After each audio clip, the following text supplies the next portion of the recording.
Generally, you said feminism is neutral. Here's what actually happened. The foundation of all knowledge. Money. I'm really mad that what difference does it make, right? What Stop.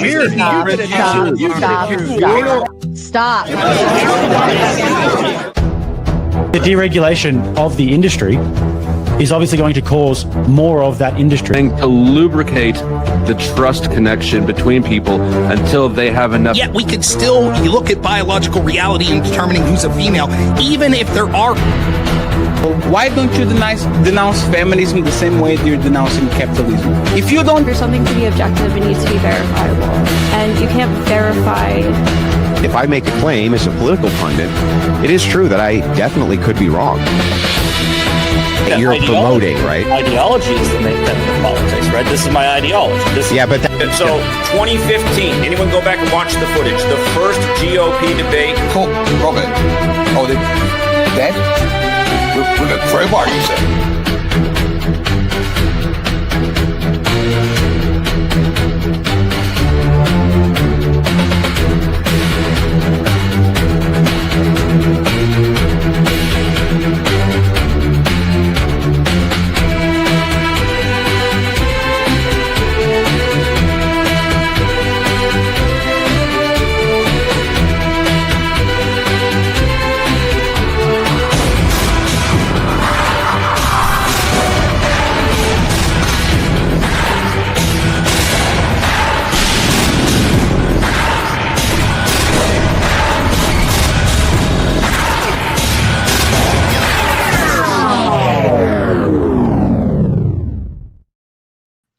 Good evening, ladies and gentlemen. Welcome back. I am Sarah, the Raging Tomato, bringing to you live another debate here at Mater Nation. I'm considering this a ladies' night officially, since it's nothing but ladies on the screen in celebration of course, Cinco de Mayo.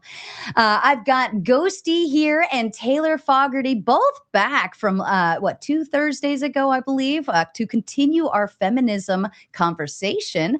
Tonight, they will be debating the topic, feminism is beneficial for women. Ghosty, you are taking the affirmative stance. If you'd like to begin with your opening statement, please. Okay.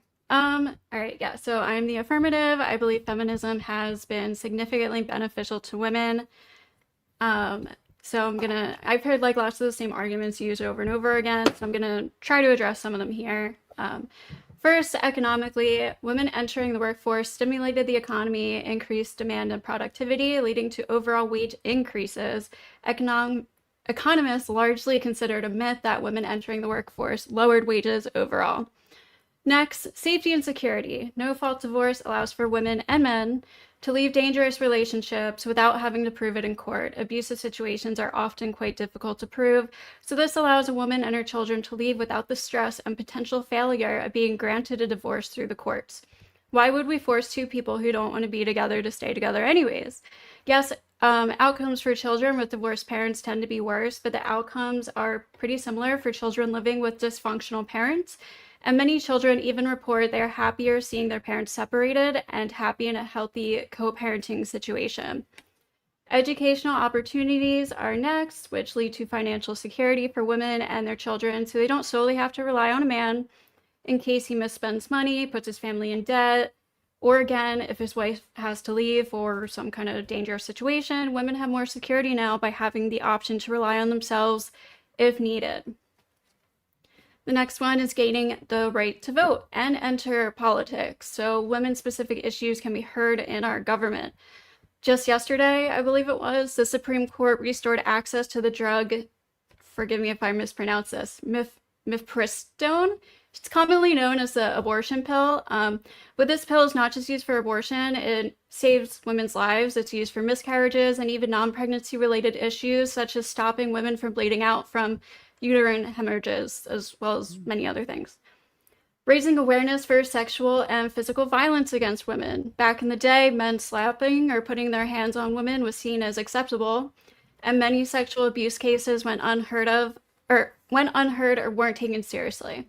To this day, we still have an issue of bringing predators to justice, and many people will point to some of the bad actors who took advantage of the Me Too movement, but I will argue that every movement has been taken advantage of by bad actors, and those bad actors shouldn't define or redefine the movement or its overall progress and success for true victims. Next is teaching young girls self-empowerment. This includes teaching our daughters to be assertive, stand up for themselves, and how to say no, rather than the old methods of teaching girls to just be polite, agreeable, and quiet. Lastly, I think this one's really important and not talked about a lot, the women's health gap. For a long time, women were not allowed to participate in medical research and studies. This led to medicine and medical technology being designed solely for men, despite being intended for both men and women, as well as women-specific health-related issues being severely understudied, researched, nor invested in.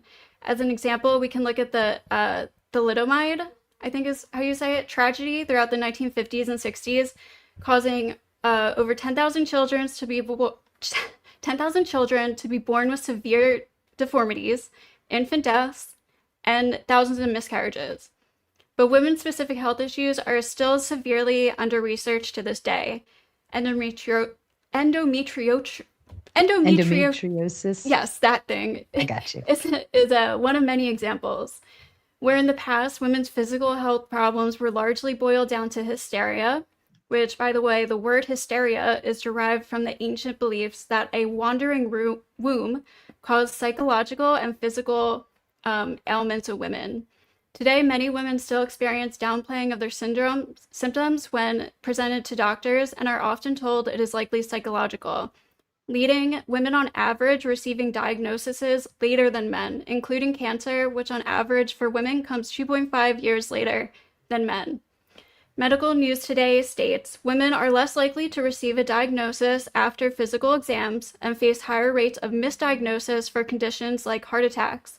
While women have higher reported rates of depression, anxiety, and autoimmune issues, they often face bias where physical symptoms are attributed to mental health. So although there is still major work to be done in the medical field, feminism is why we see any improvement at all. So lastly, like a big topic that's talked about is women's overall reported decrease in happiness. And first of all, this is like an extremely subjective and relative subject, but the main study used discussing this issue comes from Yale. It's called The Paradox of Declining Female Happiness. And they state, even though that the women's movement has made large progress and improvement for the lives of women, female happiness has reportedly been declining since the 1970s. So I want to point out a few things about this. During the 1970s, that was like the boom of the second wave of feminism. Also, a lot of things have changed since then. In the 70s, you could start a career with just a high school degree. You didn't have to go to college. You could buy a house in your 20s, and this is not the norm today. These factors are a major cause of stress in young people and lead to an overall feeling of dissatisfaction in their lives. This is also the primary reason why people aren't having children, or they're having less children and they're having them later in life. It's not because of feminism. We also see higher rates of suicide, homelessness, and drug use amongst men, as well as reported loneliness and depression, which is also made apparent by the incel epidemic happening online. So we see men are struggling today as well, and many men even believe more so than women. The study does state that women's happiness has been declining absolutely and relatively to men, so therefore it's still worth addressing. But it points out a few reasons for why this might be happening.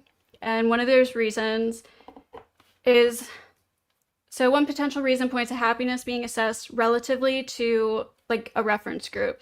So therefore, greater equality in the workplace may lead women to compare their outcomes to men around them at work. In turn, women find their relative position lower than when the reference group included only women.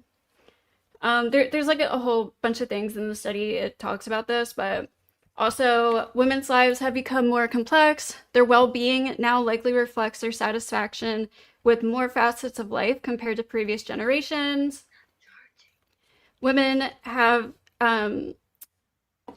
they have had a greater intensification in most areas. In particular, there appears to be increasing ambition of young women beyond the domestic sphere. So they're more interested in being successful in work, finding steady work, making a contribution to society, and being a leader in their community. And this obviously like puts more pressure on women today, but I think this is important because for most of human history, women have largely contributed to their communities, and it wasn't until recent history where women just stayed at home. And even if so, they had a lot of work to do rather than just cleaning, raising children, and decorating. So I believe this was the main cause why Valium was largely overly prescribed throughout the 1960s. It was marketed to treat anxiety, depression, and the malaise of suburban housework. So it was kind of thought of like a wonder drug that could lift women's spirits. But like, so some women are fulfilled by staying at home, and that's fine, but why should we force all women to do that if they seek more, just as men do? And one positive find from the study shows that women's subjective assessment of their health has been increasing. Women have become happier with their health over this period, a period during which the women's movement led to an increased focus on women's specific health needs. In contrast, men's subjective health assessment has little changed over this period. As a result, women are reporting greater health over the period, both absolutely and relatively to men. So this goes back to the health stuff I talked about earlier. 30 seconds. Okay, yeah. So overall, the study compares women from the 70s throughout today. Feminism has existed in all these periods, meaning feminism isn't the problem. In fact, feminism is the one reason why women are reporting higher happiness than ever about their health. There might be a few side effects from feminism that haven't been beneficial, but overwhelmingly, I think it has proven itself advantageous for women and young girls in almost all aspects of their lives. The end. At the end. Thank you, Ghosty. We appreciate it. And Ms. Taylor, to you, please. Alrighty. Thank you, guys. Thanks, Sarah. Thanks, Ghosty, so much. Thanks, everyone watching. All right. By necessity, the feminist movement requires an action towards liberation from the patriarchy, thus the rejection of the natural order of a patriarchal society. Much of what has fueled this movement is the idea that women were and still are oppressed by an evil patriarchy, and that women in society are better off rejecting the natural roles of men and women and patriarchal society as a whole. Over the last century, feminists have done an incredible amount of damage to women, children, and society, attempting to dismantle said patriarchy. They attempt to dismantle patriarchy while they attempt to dismantle it while simultaneously relying on men to maintain the society, all while rejecting any sort of duty for themselves. The fruits of feminism in the West include increasingly lower birth rates, millions of abortions per year, high rates of depression, particularly among women, higher STD rates, higher body counts, higher rates of divorce that leave children and women more vulnerable than when they are situated in a nuclear family, the glorification and normalization of porn production and use. This is a movement that denies biological reality, has led to insanities like transgenderism, which is a ridiculous but natural end to biological denial. The degradation of pregnancy, family, and children have led to atrocities like the normalization of abortion, surrogacy, and IVF. Years of feminist propaganda have pushed for women to work and pursue higher education in lieu of having a family or having a marriage.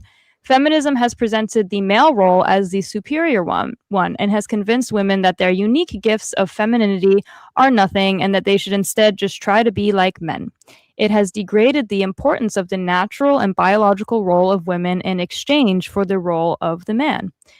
To push this agenda, feminists have had to frame history as an endless hate crime towards women, claiming they had no rights and were chained to abusive men 24/7. Feminist historians have rewritten history to suit their agenda. They have framed history in a way that frames them as the valiant heroines freeing women from the evil men. As we will explore tonight, most of their claims about rights ring untrue. Women in this country have always had access to education, were able to drive, and could and did work. They could and did debate far before feminism. They lobbied for their political goals. Much of the advancements of women can be ultimately attributed to technology, tools that allow women to enter certain jobs and industrialization, making women's higher education make sense. Before, education was in the home or at a girls' school. Men's education was also no luxury. They were being prepared for intense sacrifice and jobs that were for men. Patriarchy did not stop women. Women just didn't want it.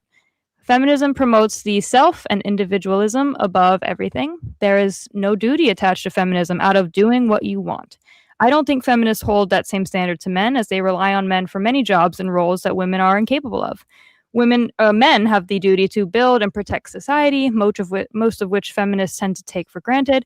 I will ask tonight to the feminists, what is your duty? Feminists insist on moving away from tradition towards more degeneracy, more materialism, and ultimately hedonism. Women could always be and were always educated, often having higher literacy rates and graduation rates than men. Higher education was limited for men historically, not just women. So not all men went to college either. It wasn't a privilege, it was an obligation, something that prepared men for roles like clergy members, soldiers, lawyers. Celibacy was historically expected of men who attended university. It's not like all the men were running off getting liberal arts degrees for fun and just making the women stay at home. The right to vote is touted as feminists' greatest achievement, even though all men were only able to vote 10 years before women. And a majority of women did not even want the vote. Why should we ignore those women and listen to the feminists? A few quotes from some of the reason we oppose the vote from the National Association Opposed to Women in New York in 1894. They said, quote, "Our present duties fill up the whole measure of our time and ability, and such as none but ourselves can perform." They also said, quote, "It is our fathers, brothers, husbands, and sons who represent us at the ballot box. Our fathers and brothers love us. Our husbands are our choice and one with us. Our sons are what we make them." This does not sound like women that needed freedom from the oppressive evil man. This sounded like women that understood that men were great leaders and that men were ultimately good. And they also realized the importance of their role in educating and raising good young men who can lead women and lead society. Feminism's goal has always been to push women into a position to be taxed and to make money for corporations, push socialist agendas, and ultimately destroy the nuclear family. But don't take my word for it. Linda Gordon, a feminist historian and writer, stated that, quote, "The nuclear family must be destroyed. Whatever its ultimate meaning, the breakup of families now is an objectively revolutionary process." Let's see. Another great quotes from Simone de Beauvoir, quote, "No woman should be authorized to stay at home to bring up her children, because if there is such a choice, too many women will make that one," end quote. You can't destroy the sacrament of marriage and family without women, children, and society suffering greatly. The question for each feminist comes down to this: do you want what is best for women and society as a whole, or do you want what is best for you? And I have a few more minutes left, Sarah. Mm-hmm. Okay, I just want to maybe address a few things specifically that Ghosty said in her opening. Sure. Yeah, I guess the female happiness studies, I do quote the paradox of declining female happiness a lot. I think that she hasn't really accounted for the differences that we see between men and women. She says, oh, well, women should want more than just, children and all these things. I'm going to ultimately ask her, what is the most important job for women? Like, what is a woman's highest good? What is the best thing that she can do? Again, I think I've laid out and will continue to lay out that women can also do more while having children. I'm not prescribing every woman stay home and do nothing else. I'm saying that you can actually have children, prioritize a family, and also do other things. Quickly on her health point about like how health was sexist and like medicine, because I've heard this before. Historically, women visited doctors more than men. I think this argument ignores the large data set we have of, OBGYN medicines. We have fields actually only for women. A lot of the kind of like foundings of women's health are not attributed to feminism but technology, so we could actually just like look inside women's like uteruses more, ultrasound technologies, things like that. So you can't attribute everything to feminism. A lot of people use men for studies in general because they didn't want to mess with women's fertility, so it was more like an ethical thing. And we actually just do have centuries of data regarding fertility, childbirth, midwifery, things like that. I think she downplayed a lot of these stats. Women are 40% more likely to be abused outside of a marriage situation, so with a live-in boyfriend. So I think no-fault divorce has kind of made women and children a lot less safe. I guess in the back and forth, I can go over maybe some of the stats against children because she kind of downplayed them, but they're actually atrocious.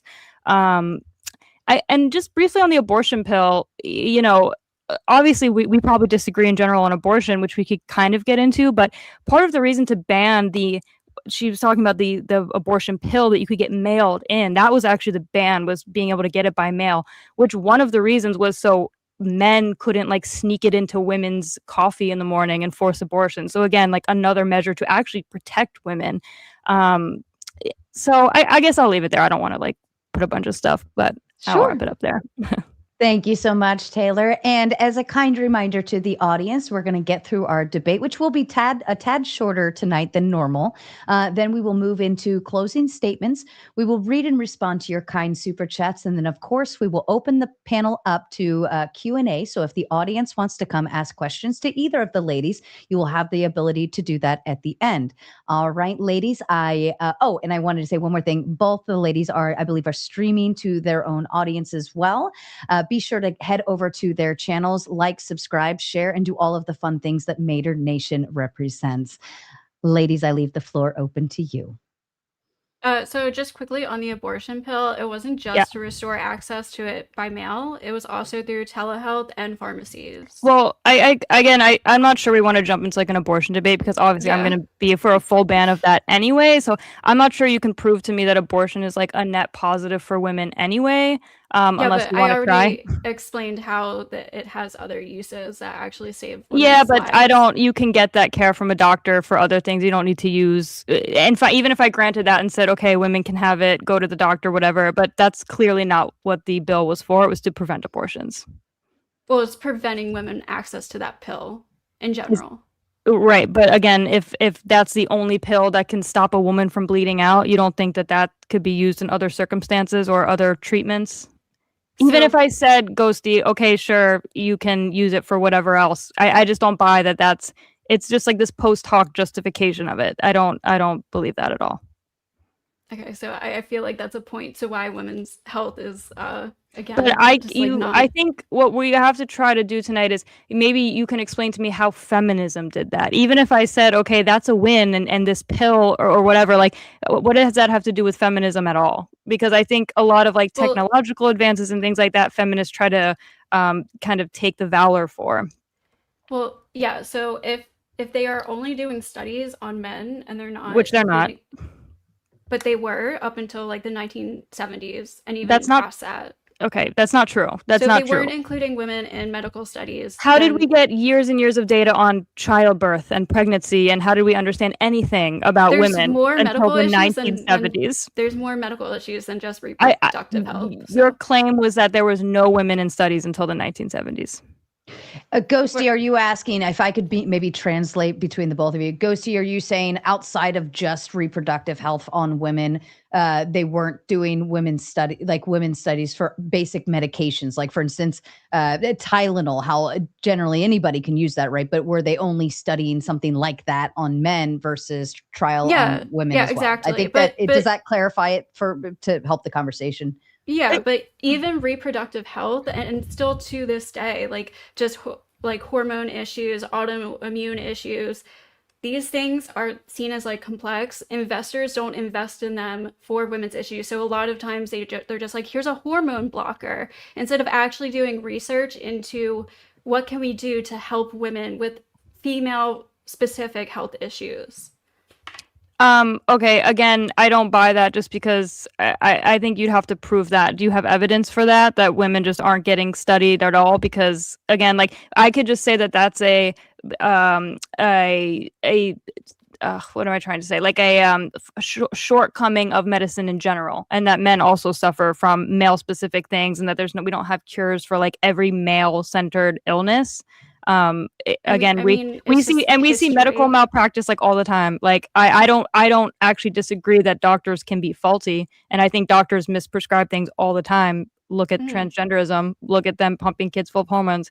We're giving women lobotomies. Like I agree, we can't just like appeal to doctors and say that they're like, again, but what I'm going to ask you ultimately is like, what does feminism do for women? What does feminism do for women that is good? For women specific rights. Like, so if women health related issues are not being looked into or researched or taken seriously, like I stated, even just diagnoses today are years later than men, because there's like this bias in the medical field. I talk to women all the time who experience this. But again, like I think anyone can experience bias. Anyone can experience like a bad doctor just not listening to you. I'm going to be women specifically have it. You have to prove that on average. Can you prove that? I gave one.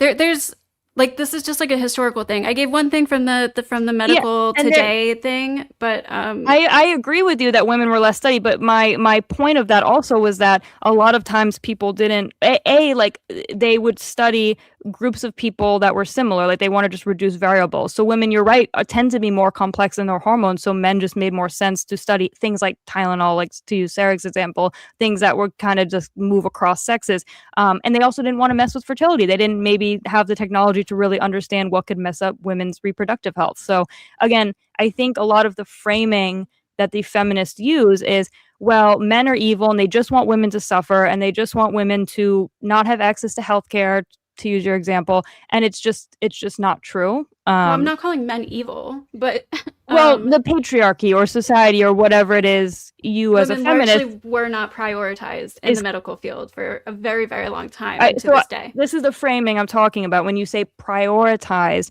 versus just not studied for actually valid reasons. Right, like much reason? Why wouldn't you study women? I just said to you why maybe back in the day when we didn't fully understand fertility, we didn't want to mess with. For an extremely long time, it was actually considered, because of some like Christian medieval like view, that you couldn't even look inside a woman or her uterus. It was just deemed. You're gonna have to prove that claim, but again, also there's it's just history. Like there's also just not the technology. Ghosty, we just didn't have like.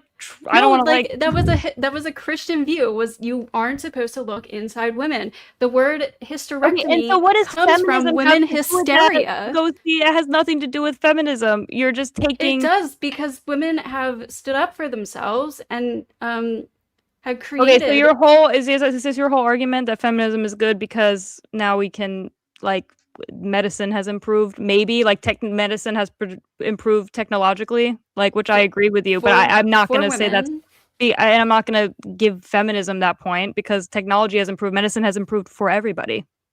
Okay, we can study, like, technology was being used study everything more for men, like, so they weren't really including I don't believe that. I think it's just a feminist talking point. I don't believe that they never study women and children. Okay, fine. We can, I guess, like say again, but again, I think this is just kind of a insidious framing because I'm sure there's many examples. I gave the thalidomide example. Yeah, and like men have also tested on women, so it ended up killing thousands of women. They couldn't test it on pregnant women. Ghosty, do you understand the ethical framework of that? That medicine was for pregnant women. Is that the one you're talking about for the nausea that had all the birth defects? For morning sickness. Right, and it was for pregnancy. You can't test on pregnant women. That's just a basic ethical standard.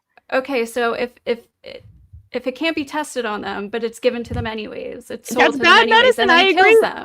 I also don't think they should have been giving women lobotomies. But again, I don't think feminism saved women from like bad medical practice.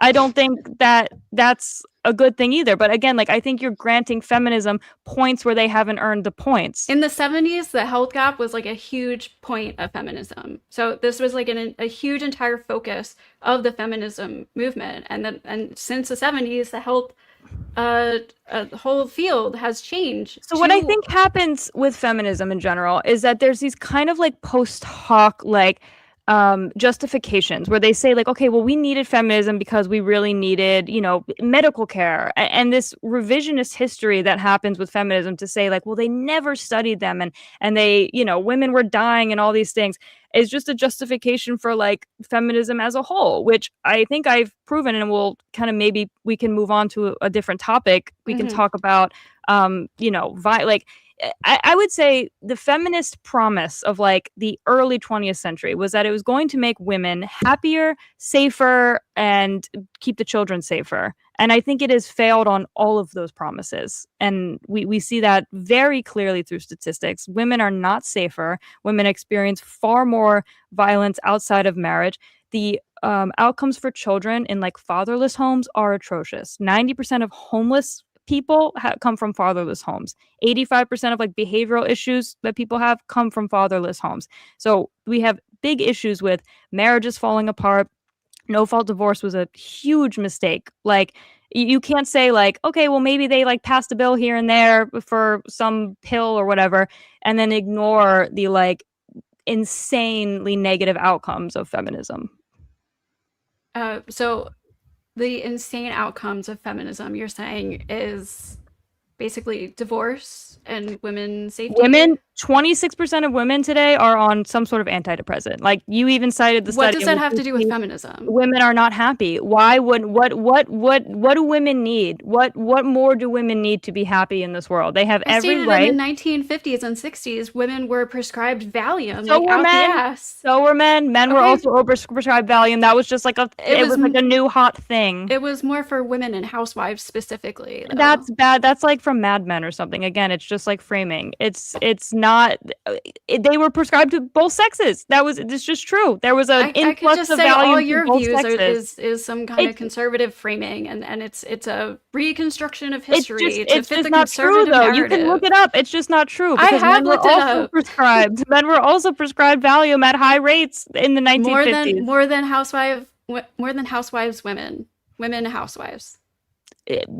Maybe not, but even today, even if I said yes, more women today are in medicine as well. Women tend to just have more like mental health issues in general. That's just what we see trends throughout history. That's not even just okay. So what does that have to do with feminism? The paradox that you described in that paper of saying that, okay, women have more rights than ever. We have like the highest standard of living we've ever had in history. So why aren't women happy? They can do any job as per you. You said they have all these opportunities. That was what you fought for. They can vote, they can get into politics, they can do whatever. They're not happy. And that paper you cited, they're declining happiness. It's not just like between 1970 and now. It's like they're declining even when the economy. Well, it starts in the 1970s. The paper. I know, but you maybe see like an uptick here and here. Like, if you want to cite the economy as what I think you're saying is the reason for that, you can correct me if I'm wrong. But wait, the economy is the reason for what? The ultimate why women are unhappy, is that why you would say women are unhappy? It's just they can't buy a house. Like, it's more complex. Well, first of all, the stress and pressures, yes, comes from women having a more complex life. They don't just have to be. What are the complexities? Like balancing work and home life. So maybe they shouldn't have to do that. Maybe they should just be home. Is happiness the only deciding factor in absolutely fulfillment not. for people's It's lives? It's not. Can you tell me what is? Whatever you make your life. I'm not going to tell somebody what their purpose is. So it's just, but what is the highest good in any society, I guess? What is a societal good? What is the societal end? Is it economics? Because your opening, your first thing was that when women enter the workforce, the economy goes up. Like, that was one of your first points. Well, yeah, I rewatched like your talk with Sarah, and then I went off of like your points that you brought up. So one of the first things you brought up was women decreasing wages in the workforce. Well, that's true, because what happened is the cost of living ultimately went up. When we have all these people in the workforce, like, prices of housing, prices of goods are now operating under the two-income economy. So it's not just about wages, it's about cost of living. So they're saying, well, now two people are paying for like the mortgage, so we can charge a gazillion dollars for houses now. So that is part of the problem. It has to, like, population growth. There's a lot more to, like, feminism has very little at all to do with the overall inflation of prices. Women were dumped into the workforce like post World War II, and then you immediately see an economic trend of cost of living going up and the two-income household trap. And I think one of the things that you would say feminism wants to do, right, is give women choice. That's always what I hear, is women should be able to choose. Okay, and so I would argue now women actually have a lot less choice now, because ask any mother now if they would like to stay home with their children, and they would probably say, yeah, I would, but I can't afford it. I have to put my kid in daycare. I have to work. I want to stay home, but I can't. That doesn't sound like choice to me. Okay, but again, like, this inflation is very little attributed to women entering the workforce. But again, like, it's kind. I'll grant you, it's not the only problem. It's not the only problem, but it's kind of just basic economics, supply and demand. If you have double the workforce, you can water wages down because you have more supply. Demand goes down. Again, if you had half demand the workforce, demand went up when women entered the workforce. Sure, maybe there was and demand skyrocketed. And in all countries where women are working, they have higher productivity, higher demand, higher wages.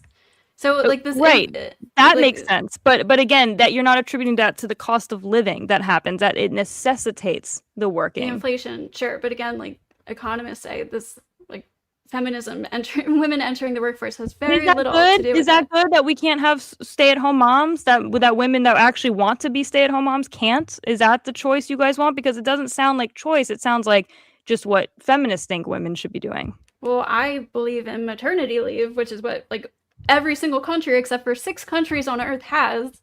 And America is one of the 6 countries on the entire Earth that doesn't have maternity leave. So, you know, that's something that I believe in. But we wouldn't need maternity leave if women just were home. They could. Not all women want to be home. They do want to be home. Is that what you said?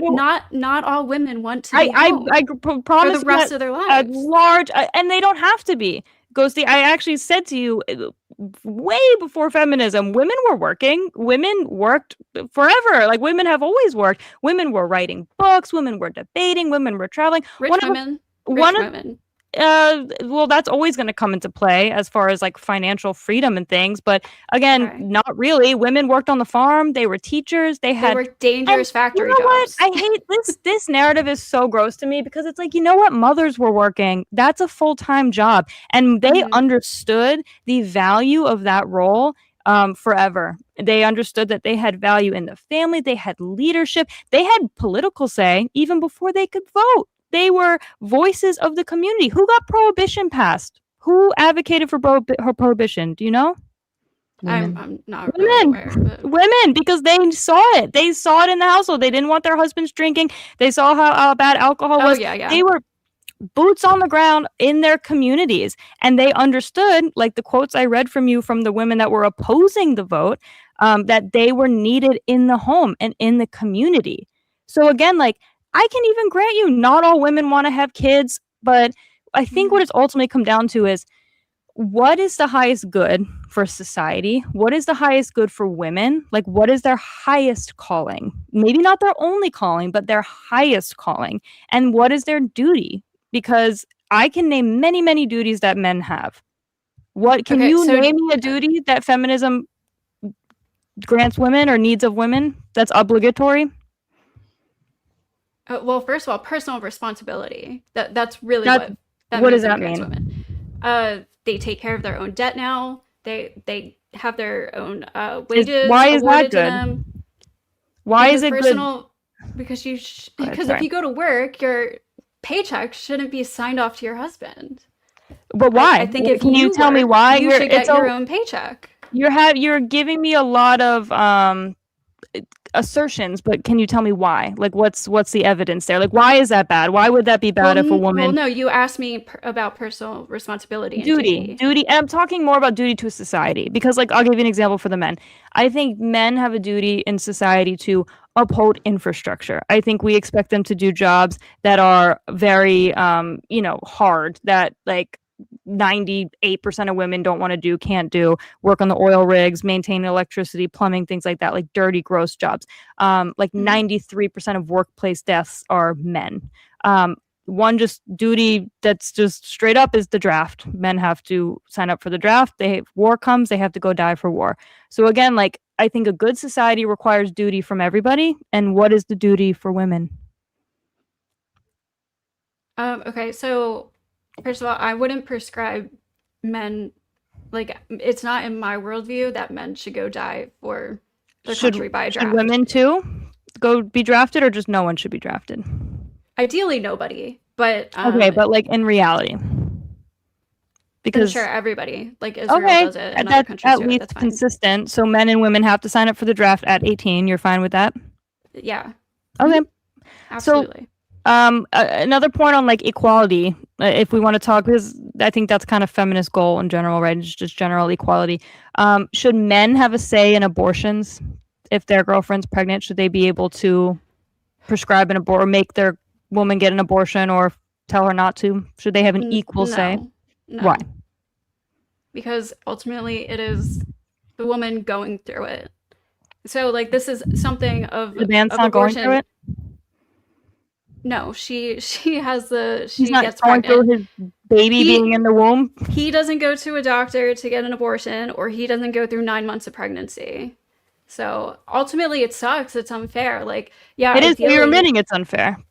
Yeah, of course, but it's also like unfair that women are the ones who get pregnant and men don't. Like, life is unfair there. So men have the choice to not sleep with women, right? They have the choice to I not agree. get women pregnant. I agree. Okay, so women have the same choice. It's just that when women Yes. get pregnant, we have an option to not go through with it, which is actually beneficial for a lot of people. Can you So, describe yeah. how it's beneficial for a lot of people? Yeah, lots of people aren't ready to have children. They're too young. They're in bad situations with people they don't want to be with for the rest of their lives. Somebody who they Is don't that want a to raise a good child with.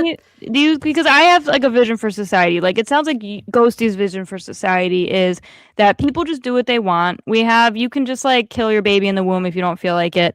You don't really It's have not a baby duties. yet, You can but kind of sure. just, what is it, Ghosty?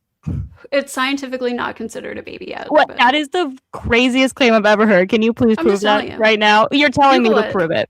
It's Google it. scientifically Okay, not cool considered a point. baby. It's called a fetus. Yeah, do you know what is a fetus? After a certain point. What's a fetus? Yeah, and my toddler's not a teenager. What is a fetus? Exactly. Your toddler's not a teenager. It's a Oh, toddler. okay. So is she a human being? Yeah, it's a human. Oh, okay. But I can still kill it? Well, I'm saying I'm not killing babies. That's all I'm trying to say. Baby is just a term like that we use. Like baby's not even like a stage in development. We have embryo, fetus, A baby toddler, is a birth infant. human. Infant would be more scientifically correct. But again, you're just Okay. obfuscating. Okay. I'm cherry picking a little bit, but yeah, I'm not killing babies. So, You're killing human being. You're just killing small human beings. It's fine. So again, I think your worldview seems to ultimately come down to women should just be able to do what they want because doing what you want is good. No, not necessarily. Okay, can you clarify then? I think people should do what's good for themselves and their community. I think What is good for what is good for themselves? And that varies by person. Right. So it's just what I said. It's just people should do what they want because that's as long as it's not hurting other people. Sure, yeah. Well, you just basically. said they can kill their small human beings, so It's not alive yet. I really don't want to have an abortion debate. not but- alive. Okay, Sarah, put I an mean, it's abortion not debate on the born- books. it's not I gotta do born this yet, one. I won't but- go down this line, but that's a crazy claim. If you I- ladies would like, we can hold the abortion debate and do a 2v2. I could set that up for you guys. Love that. Love that.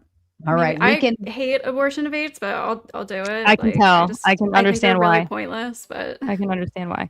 I'll put that one on the books. Okay, I want to throw some stats out here. So, single parent children that are in single parent households have 12 times more likelihood of being sexually assaulted. The lowest rates of physical abuse and neglect for children are in a married household.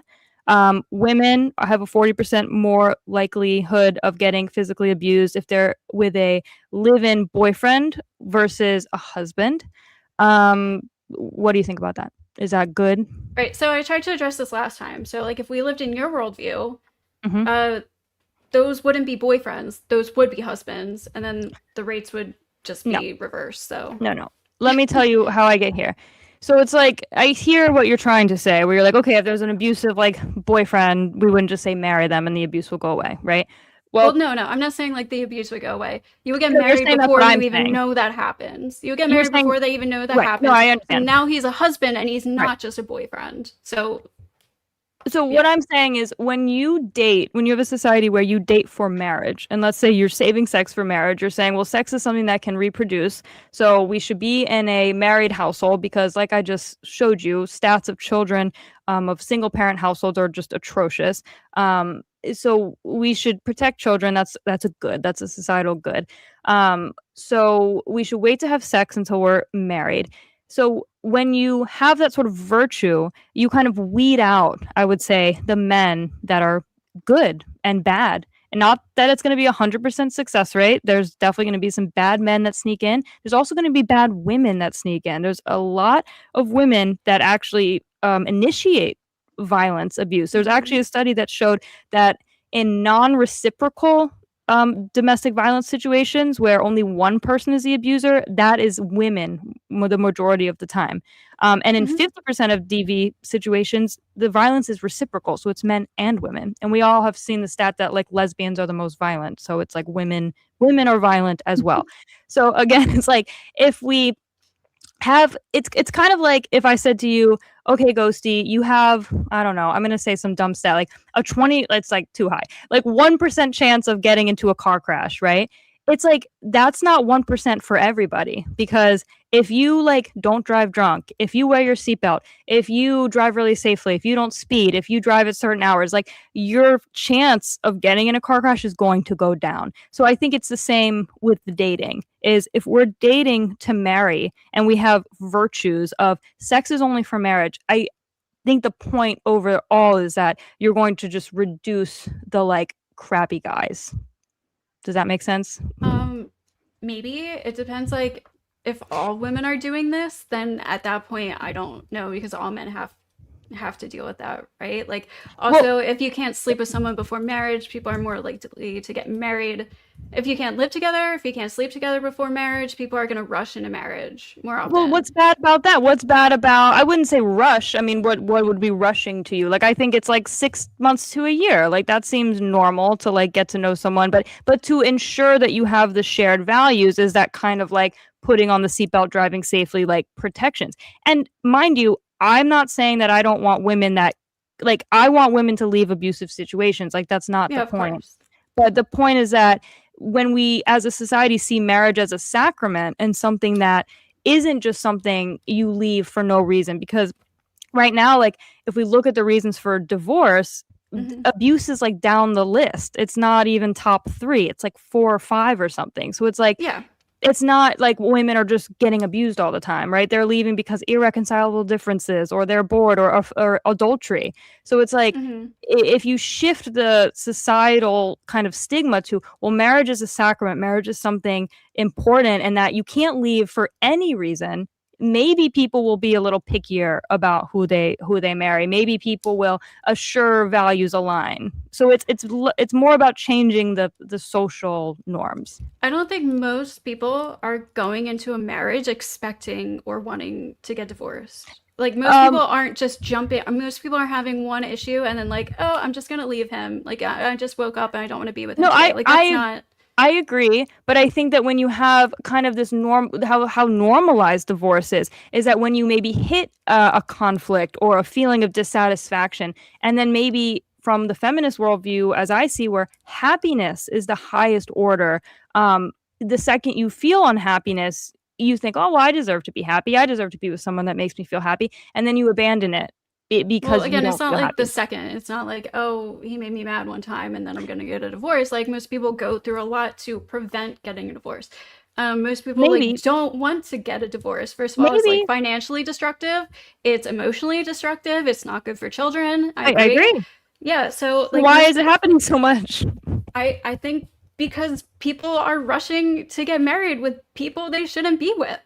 I honestly think that. I think people are scared of, like, oh, I'm gonna go into my 30s. I'm not gonna have children. So let me just. They're not even getting married. That's not happening.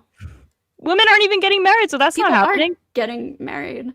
Far less rates than before. Like, women or they're waiting a lot longer. They're like getting married, having children much older. That's like for financial reasons, mostly. So you say, but and again, like, well, that's reported. Well, if you mean financial, as in they want to go to get their graduate degree in like psychology and then work for some dumb corporation. They can only afford a 1-bedroom apartment. Where are they going to raise a kid? Or how are they going to raise a kid? You're right that a lot of women cite economics, financial reasons, sure, for not wanting to have children. But I would argue that right now, in this day and age, we have the highest standard of living than we ever have.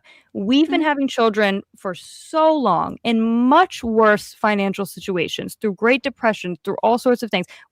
People have always been having children. So again, like, I don't think you can blame the economy, because I think, number one, we've seen below replacement birth rates in this country for 50 years. So it's not this like new thing. And we had great economy like in the 90s. So again, you would think that the birth rates would like shoot up if it was just economic.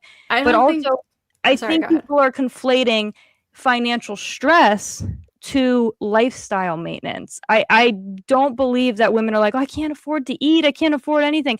I think, and from what I've seen with my own eyes, is that women want to maintain a certain lifestyle. They want to go out, they want to have vacations, they want to have like the nice house, the nice car, high car payment, things like that. So they don't want to give up. It's less sacrificial and more. I don't meet like people on average who are like, I don't want children because I want to go on a vacation and I want, like, I don't even know people, a lot of people that have like these super high lifestyles. So I don't think that's like the average person. The average marriage is just like an average couple, an average guy, an average woman. They come together, they eventually have kids. Like, people are just they're having children later in life because they literally don't have a place to raise a kid and they feel like they don't have enough money to raise a kid. Well, they're also just not having children. They're also not having children even when economies are good. So that was my other point. Like, just because we're not replacing the literal baby boomers, I don't think that equates to people aren't having children. They're having much less children, yes. And in some countries, that doesn't mean we're not having children. South Korea is going to be extinct like soon because they're like 0.7 or something. Like, they can't even replace one person with every kid. Japan is on a similar route. And one of the biggest correlates to women not having children and lowering birth rate is access to higher education. That sucks to hear, but it's true. It's like when women go and get college degrees and they waste their 20s getting college degrees, working for some random dude at some random like marketing company for 10 years, and they think they have to make all this money, you know, because they want a certain lifestyle attached to it. I'm not saying it's not hard to like, I mean, you might feel like they wasted their life, but they might not. I think they feel like that. We have like studies that show that women regret when they get to their 40s and they never got married and they have children. Like, that's the highest level That's of not the average depression. woman, though. Well, it's a lot of women. It's a lot more than it was. It might be the average woman soon. And I think there's a lot of people in this world who are blinded by materialism and I agree. material goals. And I think men do this too. I think this is a common issue for men. You talk to men in their 50s who are like, I didn't spend enough time with my children, or I didn't have children at all. I didn't settle down, blah, blah, blah, blah. So I think materialism in general is a problem with society and people. And that's just like consumerism and capitalism and just like brainwashing people into thinking they need the next coolest thing. I don't know what that has to do with feminism, though. Well, again, feminism, I think, has taught women that their highest good is materialism, essentially. And you've kind of said that when I said to you, like, what is the highest good? You said, well, whatever makes people happy. And you actually just admitted that what makes people happy, unfortunately, is materialism. So, I don't think it does make people happy. I think I agree with you. But I think it's going to make them happy because they're like brainwashed. But so what do you think actually makes people happy then? Probably like relationships, community, personal like fulfillment in life, purpose. What do you think like a woman's highest purpose is? What is like the best thing a woman can do? Again, like I can't in this life contribute that overall, like I can't say like it's going to be woman. different for everybody. For some people, it's going to be family and their children, of course. For some people, it might be helping others. Like altruism is a big one. For some people, it might be saving animals. Like they dedicate their life to saving animals, or they dedicate their lives to their art or something. Well, I'm going to reject, overall, I reject the idea that like people should just do what makes them happiest, because I just think that's a kind of like selfish, materialistic worldview. Because I think that if we told men to just like do what makes them happy, a lot of them would just like play video games all day and do nothing. So it's like, we don't have that same expectation for men typically, but also like, even if I bought into that worldview and said, yeah, just do what makes you happy. I mean, I think the studies and just common sense that children make women happy. And men, I think it's the highest order good that men can do, as well as to have children and protect them and raise them. So why aren't you like advocating the same things for men? Well, this particular debate is about feminism. And I think feminism, why it's so insidious, is that it said, hey, women, you are just like men. You will be just as happy doing the men's roles, working 40, 50 hours a week.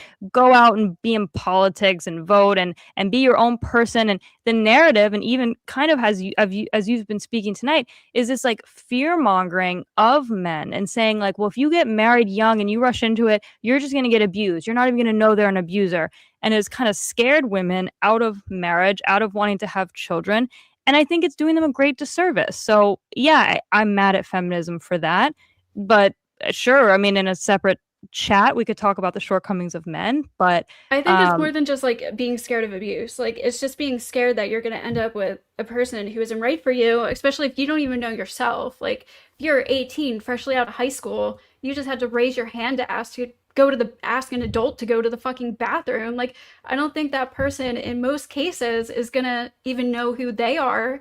And then like lots of times you have raging hormones going through your, like you fall in love with people who aren't right for you. And this is what I think leads to divorce or people getting pregnant young and then ending up as single mothers. Like, so I don't know, like I don't really think this has anything to do with feminism. I just think society in general has like a really twisted way of raising people, and I think that does largely have to do with like just raising people to be consumerists and whatever, like wanting this like American dream, whatever, like life, and then women are so excited about getting married when they're like fucking 4 years old, and I just think it's all fucking corrupted.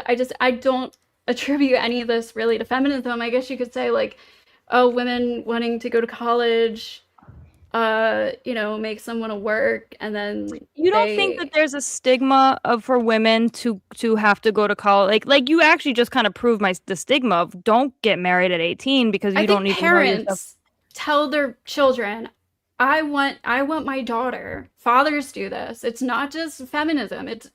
Fathers want their daughters to be independent, to be able to be independent. And independent doesn't equal single, but it means being able to rely on yourself and not having to rely on a man. Like, but what's wrong with relying on a man? Because in Ghosty, it's a safety thing. In a marriage situation, the man has to rely on the woman as well. I'm not for men just like being able to, like have all the power or whatever. It's like, well, in a sense I am, but like in the sense of like they get to just abuse the woman or not provide, and that's the point of like no fault divorce, where it's like if there's fault, if the man has shortcomings, then yeah, like the woman should leave. And I would argue that before feminism and no fault divorce, men were held to a much higher standard. Like if men didn't provide for their family, they could go to prison.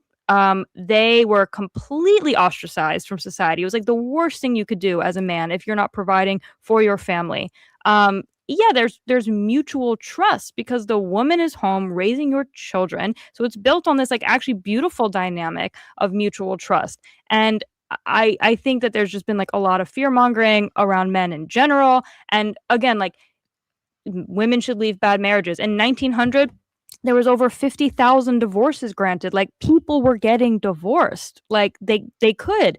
And even in situations of like immediate divorce, they would get like emergency separations. They would leave. Like it wasn't like women were sitting around waiting for the courts to decide. Like they could get away from situations.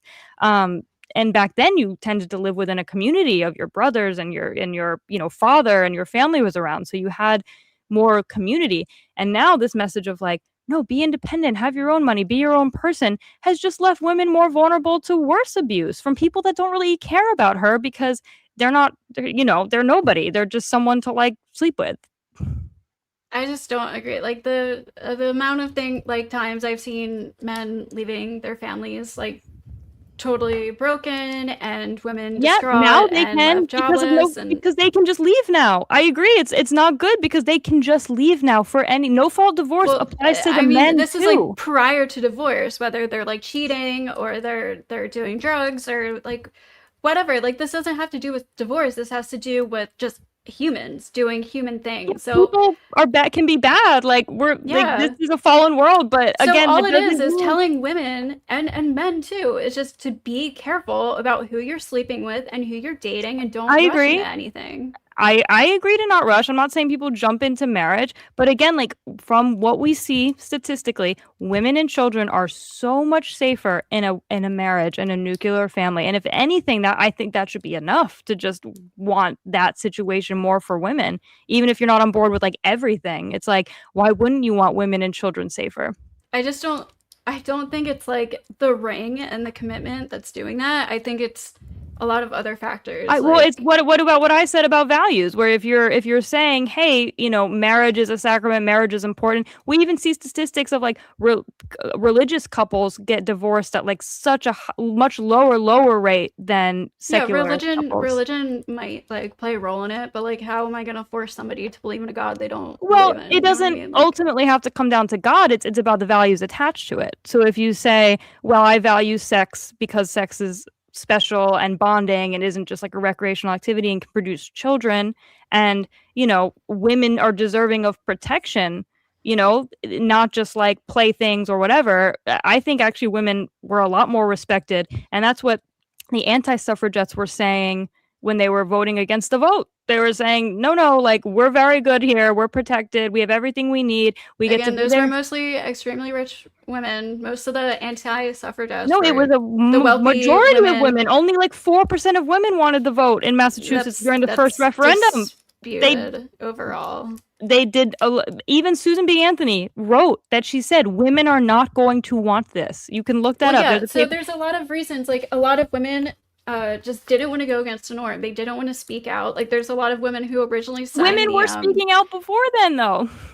They were ready. There's a lot of them who didn't, and they didn't want to speak out, and they didn't want to go against the norm, and they didn't want to be judged, and they didn't want to be ostracized by their communities.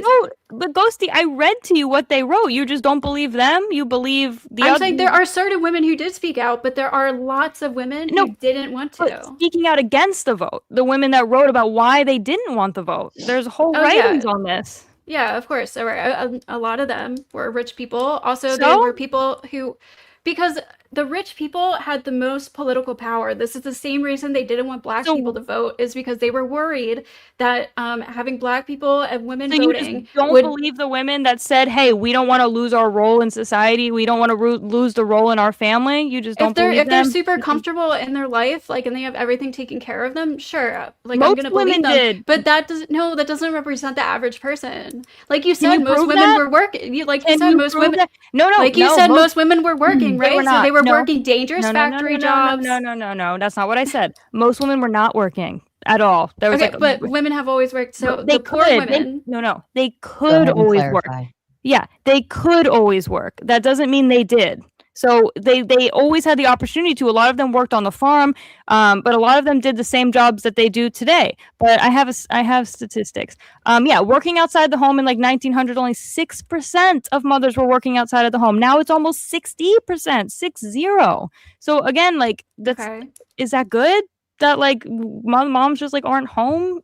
I mean, we also have so much more things today, but women are doing the same jobs. But if you look at the jobs they were doing in 1920 till now, they're like the top 20 jobs are almost exactly the same. They've just swapped out some jobs that like no longer exist from like agriculture and like subbed in. Like no. They're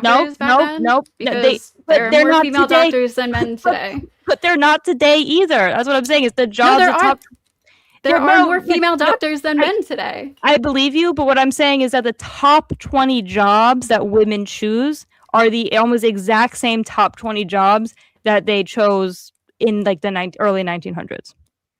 So women are trending towards these same roles. They're often teachers, childcare, retail. They've now added like interior design and like stuff that's like new, but like HR, things like that. But yeah, like very similar. And because a lot of them understood that being a mother was a full-time job and is a full-time job, and I would say the most important job.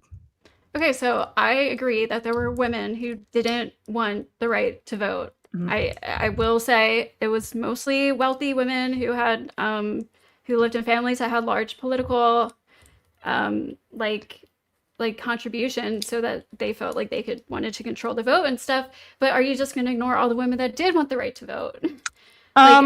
No, I'm not. But I'm saying it's a small minority, and I think they had to push a lot of propaganda. I don't think you can say it was a small minority. No, it wasn't. This is largely disputed. But what about the point I said about women did have political influence? Like, and my point here isn't even like women should have never gotten the vote. Like, I'm not even really saying that. My point is that feminism has taken that idea and like used it as their foundational like dogma to say, look, women couldn't even vote, and that's why we have to like and do all these a million other things, no fault divorce, put every woman on OnlyFans, X, Y, and Z. Like it's like, and it's almost like a justification for like every other, you know, thing that they want. So I just want the honest, you know, analysis of the history, because you don't even hear about the anti-suffragettes. I didn't even know about them. Like, I think that the revisionist history is insidious and is part of the agenda. I don't know if it's revisionist, but like, what's revisionist about it? Just in general. I mean, I never learned about the anti-suffragettes in school or anything like that. I mean, you can look at revisionist history and hear about the way women talk about, you know, certain things. There's like a liberal professor at NYU that was talking about how revisionists, the feminist textbooks were at NYU, and he was shocked at how much they left out of like the actual history, or how they sort of framed it.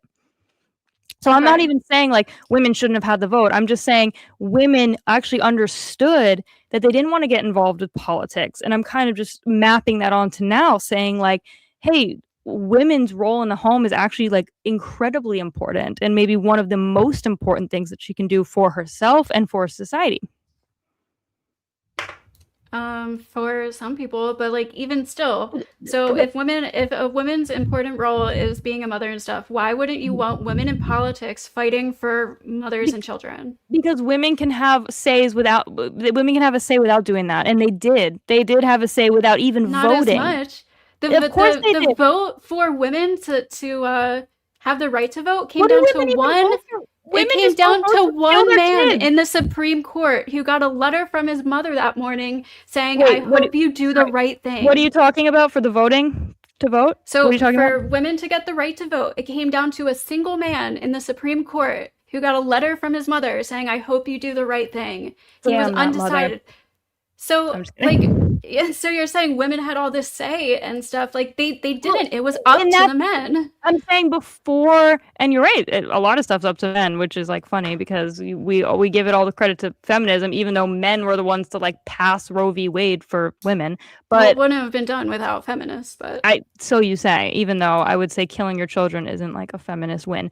But so my point was that women had political influence before even they had the right to vote, because they were really respected within the communities, within the households. They understood the needs of the children, which was the most important. Like they had eyes on the ground. They knew what the children needed. They knew what the schools needed. They knew local politics very well. So they would lobby a lot of the times and get things passed before they could even vote. Forget being in politics. Like they would lobby for things before they even had the right to vote. And they understood that was a really important job. And now they just vote. What? If you have don't you think it's easier if you have the right to vote and you have a voice in politics yourself? My argument isn't that women shouldn't vote. My argument is that it's just a bad framing, that you're saying, well, women needed all this liberation because they had no say, and it's just not true. They did have a say, and now they can vote, sure, and they vote for like the dumbest stuff on earth. But it's like, you know, suffrage in and of itself, like I don't think everyone should vote in general. Like I don't think universal suffrage is a good thing. So again, like if we want to talk about like the net positives of feminism, like what has feminism done? Because again, like I still don't really, I think the only really answer I've gotten from you is that, well, they can just do what they want now. And I don't see the good in that. Freedom, first of all, is just a good enough answer in general. Everybody they had freedom. They did have freedom. They did have freedom. Their wages weren't assigned to them. They couldn't have credit cards. They couldn't go to certain schools. They couldn't have debt. That sounds awesome.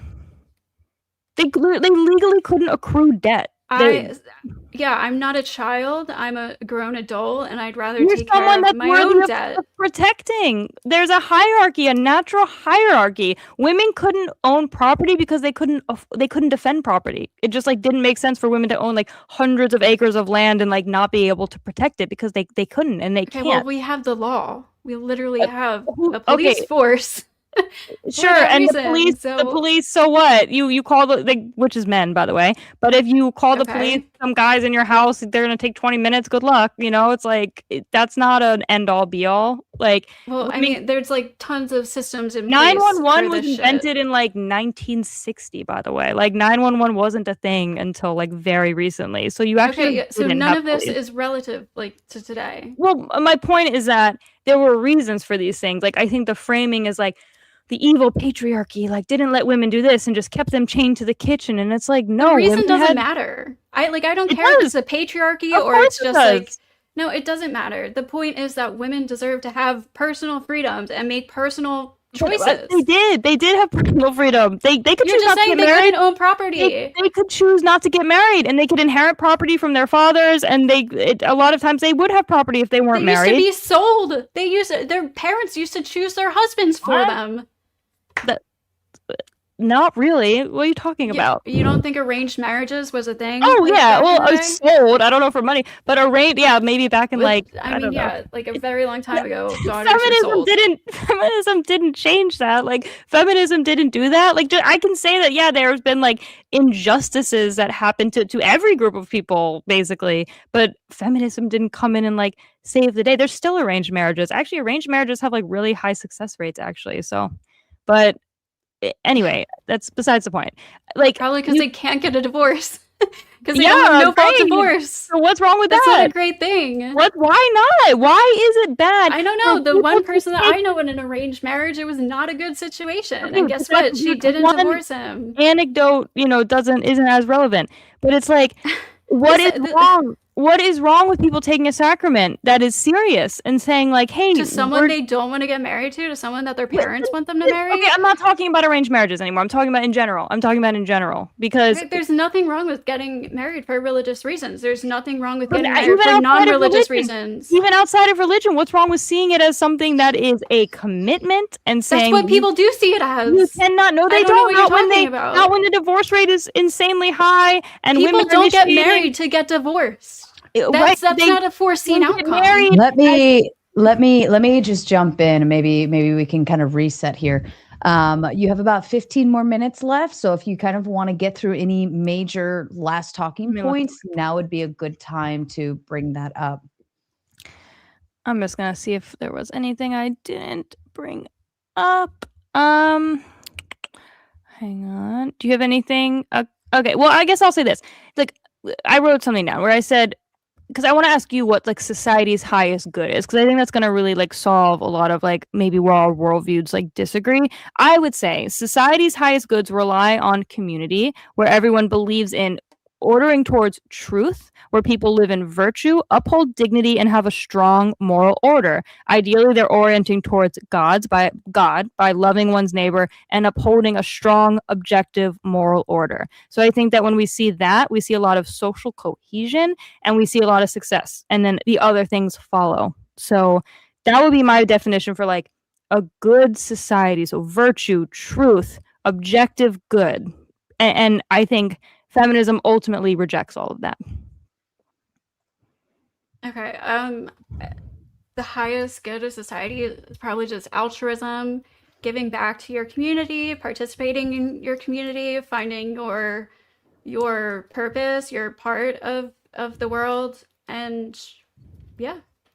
It's kind of And so but when you say purpose, what you're really saying is just what makes someone happy, right? Because like what fulfills was you, yeah. purpose? Because if everybody had the same exact purpose or did the same exact thing, the world would be pointless, right? We all The world would be play our pointless. part. You know what would make the world pointless is if there were no more people anymore. Is if people just stopped having children. Okay, well, good thing people are still having children. Yeah, but in your worldview, we could all just stop having children, and that would be the same good as as any other good, right? I don't know if I could like moralize that. It would probably be But if bad everyone just for did what humans. they want, if every woman just went and like did eat, pray, love or whatever, because that's what they wanted to do instead of getting married, would that be good? Just as good as if a lot of them had children, in your view? I don't know what Eat, Pray, Love is, but Like, I'm assuming it's like a single girl thing or something. it's like, you know, it's like a movie. It's like what they also like they put them up on their mantles, right? Like Live, Love, Laugh or stuff like that. Yeah, I've but seen yeah. it. I've never like understood. Eat, Pray, I think Love, it's a though, movie, but I've it was never a book watched and it. a movie, and she basically like has to go find herself in all these countries and like go and like eat pizza in Italy and like ride an elephant in India. It's like very dumb. So again, like if every woman just did that instead of having children and like did that, wrote a book or something, I and think then you can go through a period where you find yourself, and then But when if you every find woman- yourself, when you but if find every yourself, woman- you usually find your person at like that comes next. It's better to know who you are before you find the person who you're going to live the rest of your life with. I can somewhat agree with that. Like, I don't even think we're disagreeing that like you should know yourself and like not rush into marriage. Like nobody's saying that. I guess my point is that you should prioritize that. You should prioritize finding a husband or a wife, having children early so you can have many children, because once you hit a certain age for women, it gets harder to have children, it gets less safe. So stop telling women to waste their like most fertile years like, you know, doing whatever, have children, and then go eat, pray, love, and then write your book, and then do whatever. Like you don't that's because the highest good is the family and children, not the For other some stuff. people, But again, like if everyone thought like you and said, but everybody doesn't. Like, but if they did, you can't make an argument to why that would be bad. You couldn't say if everyone just said, you know what, I'm just not gonna have children, I'm just gonna go travel Europe forever, give it 50 years, we're all done, like we're extinct. like it's just kind of pointless because people still, even most feminists, want marriage and want children. So I just don't see the issue. I guess I'm trying to just get you to see that this kind of subjective good that you're trying to say is ultimately like not convincing, because you can't say to me that a society where everybody decides to not have children is not better or worse than a society where at least some of the women choose to have children. I just feel like it's kind of like an irrelevant hypothetical when we're talking about today. I mean, that's why it's a hypothetical, because it's not happening. I mean, but I mean, I guess but it's like kind of irrelevant. It's like, well, right, whether I think that's a good or a bad thing, I don't really think matters. The point is, most feminists do want to settle down. Most feminists do want to have children. I disagree with you, number one. Most feminists don't want to have children. I mean, maybe not most, but a lot do, and especially like certain waves of feminists that their stated goal is to get women out of the nuclear family, to say that women will never truly be free if they're not outside of the nuclear family. These are quotes from like Andrea Dworkin, Simone de Beauvoir. I can cherry pick quotes. I can cherry pick. Do you disagree with them? I'm not cherry. These are like the top feminists. Do you disagree with that? Do you think that women are not going to be free until they ultimately leave the nuclear family structure? No, I don't agree with that, but I do agree that forcing women or pressuring women into these situations if they don't want to be in them isn't like a good thing. That's the kind of like the disingenuous language of that. It's like the same with people when they talk about abortion. It's like nobody's. But this is what you want. Right? No, what I want is. So you want people to do what they want to do too, right? Because you don't want to force them to do it. What I want is the propaganda that has been very successful over the last century of feminists telling women that, and I've heard you say a lot of these talking points, said to women that they're going to be abused, they're going to be trapped, that it's more important to find yourself and like live your true purpose and like hippy dippy, just be happy, whatever. Like that's the highest good. Go to college, do all these things, have financial freedom because you might get abused by your husband. That's very successful propaganda campaign. And now we see women are not happy. It's not working out well for them. I want it flipped on its head, and I want the propaganda campaign the other way to say, actually, women, you're going to be so much happier, so much safer if you're provided for. If you have children, have as many children as you can, and then see what happens. See how women feel, because, you know, I'm not forcing anyone. I don't think anyone should be forced to have children, but I think sometimes you just don't know what you want until you have it. You know, and I think that for a long time, women were living a certain way. They were having children. They were living this life. And then all of a sudden, feminism came in and told women they have to completely flip it on their heads. And I don't think the result has been good. So I want to try something else. I rarely see feminists like trying to convince other women who actually want children out of having them. Like I totally never see that. I totally disagree. You don't think there's a stigma if a woman says, you know what, instead of going to college, I just want to have kids. I just want to like go date and like find my husband and not, you don't think there's a stigma? There might be some like crazy radical feminists out there who say that, but no, most feminists are like, that's their choice and that's a beautiful thing. So I don't think they'd say it's a beautiful thing. I think it's like an online thing. It's like the equivalent to being like, oh, there's so many men out here saying they hate women, blah, blah. Like, this is obviously just a solely online, the loud voices, blah, blah. Like, and most men don't hate women, right? But you see that online all the time. It's the same thing with the radical feminist shit. Like, most average women, most average feminists are not promoting these ideas that you're talking about. I mean, you're promoting it. You've said this whole time that women like can't rush into marriage. They're not going to know who they marry. Maybe they'll just start abusing them. Like that's why they get divorced. I mean, that's. Well, you said you agree with me. Like we should tell people to be careful. I don't think anyone should rush, but I think that you're saying that not getting married at all, not having children, is just as good as having children. That for everybody. The conservative view is often like you know, try to not date around, right? You want to get married young, you want to have children young. You agree with me for not dating around. You told me that last time that you slut shame sometimes. When I was like in middle school and high school, and I feel bad about it now because I was brainwashed into thinking that. Got it. Oh no, it's all right. You can slut shame. That was the media, that was the TV, that was like what was put in my brain was that sluts were bad and blah blah blah blah. So like and don't have sex before you get married, blah blah blah. So I think a lot of that there's nothing wrong with that if you want to do that, but like this is what was put into my head when I was very young. That's what I'm saying. That was the propaganda that was put into my head and a lot of people's heads. So I don't think it's propaganda if it's just true. We see outcomes that are very good. Okay, sorry. Finish your point. So if you're like a teenage girl and you're just fucking have so many hormones and you're lusting after somebody, like you're like, oh my god, I don't want to sleep with him until I get married, and like I really love him, maybe we should get married now and I can start having children now and we have a cute little life, when really that is like the most naive thing. Like she doesn't know what the fuck it actually all is. I just think it can be dangerous for people. I think it can cause more divorce. I just don't think it's healthy. Well, you know what would help, I think, is if we took away the option for divorce for most cases. If we said, you know what, you better be sure, because this is a sacrament, this is something that is meant to be forever, and that, you know, if you're bored of them, if you're just not feeling it anymore, like, sorry, no, you made a commitment, especially if there's children. That is what's ultimately best for children.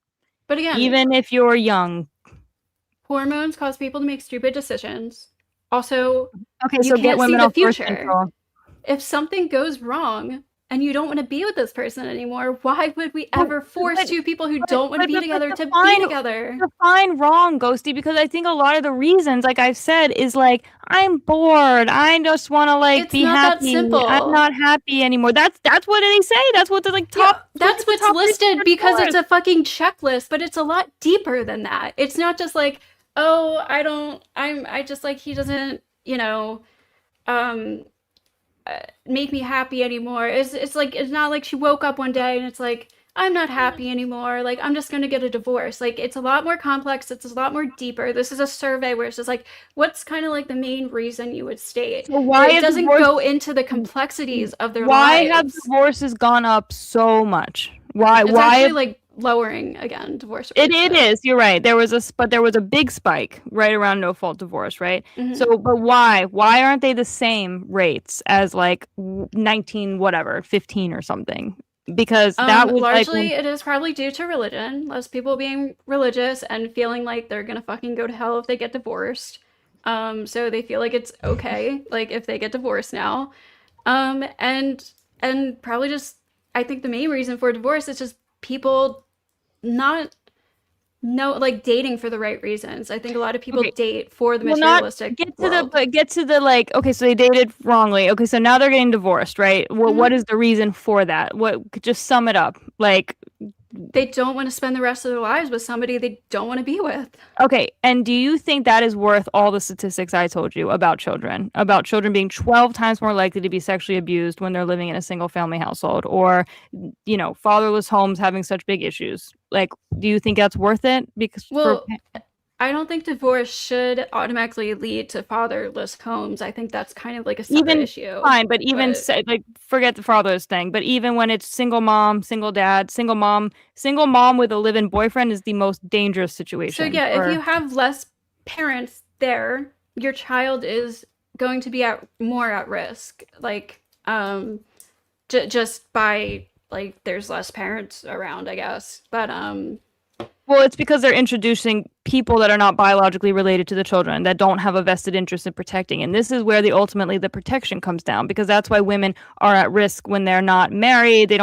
Men don't have a vested interest in like protecting them, but they don't have biological children. So that's why like a stepdad situation or like a live-in boyfriend is one of the most dangerous situations for a child, because it's not their biological child. And it's the same with stepmoms. It's not okay, so good. the issue is like step parents and not really live-in divorce. live-in boyfriends more. I mean, but yes, and that, but divorce often leads to that, right? When you have separate single moms, I would say even you wouldn't expect the woman to just like never date.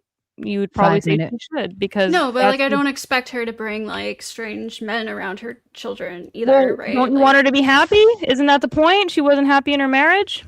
5 minute warning have to start wrapping up. you have to obviously like prioritize your children's safety. I just think like a lot of people are stupid and they have children when they probably shouldn't. So like I don't really know how to fix stupid people. I don't like That's your argument. People are stupid. yes, literally, like quite literally. I mean, I'd agree, but for different reasons. But okay. I mean, again, I think ultimately what I'm going to come down to is that I think women and children's safety is probably one of the biggest reasons why we should probably reject feminism as a whole. I think that we've seen the safety of women and children go down, the happiness of children go down. I'll use this as like my closing. And ultimately, I just don't think we see the fruits of feminism that they promised. I think that the highest good in society is family and reproduction and children and pointing to moral goods and truth. And I think feminism ultimately rejects all of those things. And then that was your closing, correct? Yeah, you can use it as that. All right, no problem. And Ghostia, I will hand it to you for your closing statement, please. All right. Yeah, I think that largely these issues aren't due to feminism. I think just feminism overall has been beneficial for women and their children, just because they can choose to get out of situations if they have to. They don't have to go to court. Like I said, like bringing boyfriends around, I don't really know. Yeah, I don't know. I just don't think people should do that. But again, I don't really know what that has to do with feminism. People ending up in bad relationships, I don't really know what that has to do with feminism. Again, like the point of feminism is just freedom, equal opportunities for women, and that's what it comes down to. There should be no reason why women shouldn't have that. The same as men. If men's purpose is like, I wouldn't even say men's purpose is to work and provide, right? I don't really know. Like maybe for some men they think that's their purpose. I just feel like people are a bit deeper than that. So I think all people feel like they need to or want to contribute to society and leave some sort of legacy amongst their friends, family, and community. And for a long time, that was kind of taken away from women. And you can have that while raising children. So again, like a big one is teaching young girls to be assertive, which we didn't really get to talk about this, but like for a very long time, girls were taught to just be ladylike, be polite, be quiet, blah, blah, blah. Assertiveness is super important. Learning how to say no, learning how to stand up for yourself. This also has to do with the whole health thing, like going back to all that. Because if doctors are telling you no, and lots of times, like if women were just kind of agreeable and didn't really say anything or didn't push the issue. So this is another thing. I mean, that wasn't the only thing. Why it's still happening today, that like women's physical health problems are like largely boiled down to mental issues, but that's one thing. This is also good for just like sexual predators and shit like that.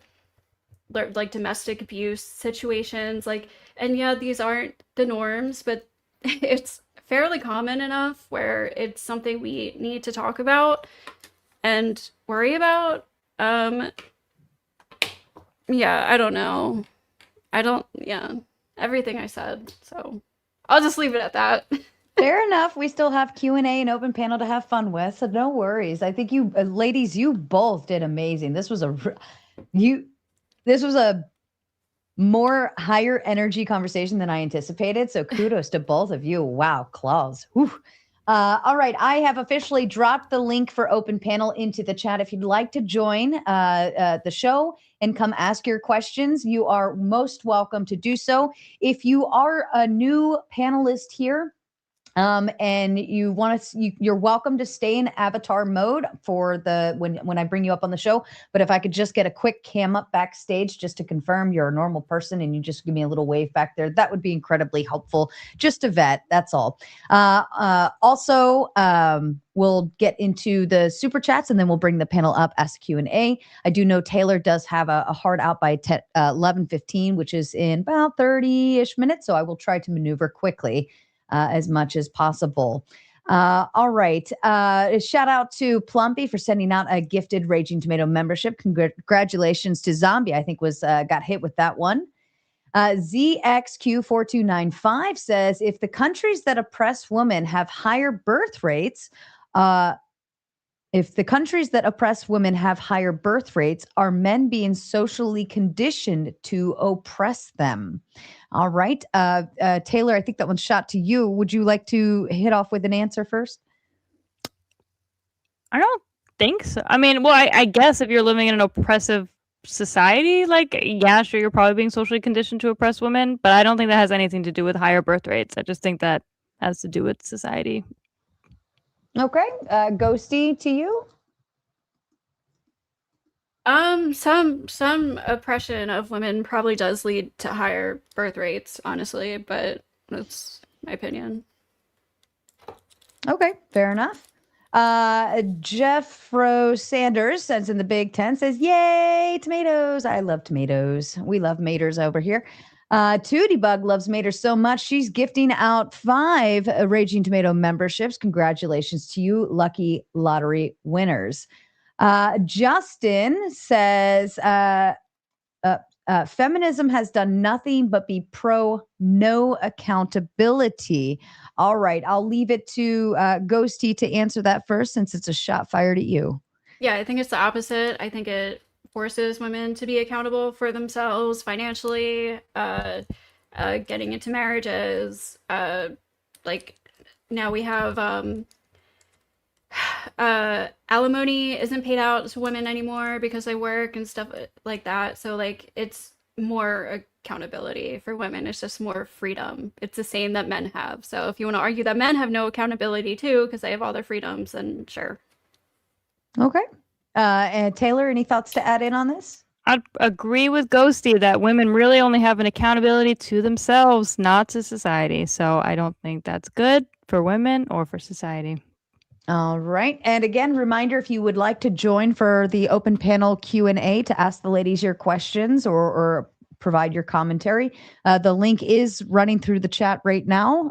Just click it and go ahead and head backstage. Dragon Fist says, Taylor definitely did her homework. Win, Taylor. What has feminism actually done for society or women? Only harm. All right, shots fired over to Ghosty. Taylor got the compliment. Ghosty, do you have a response for this one? I talked about throughout the whole debate. Taylor kind of like just shrugged it off, but in the healthcare, in education, getting out of abuse situations, personal freedoms, self-empowerment, yeah, financially, everything. So. Okay. Taylor, do you want to add any thoughts in on this?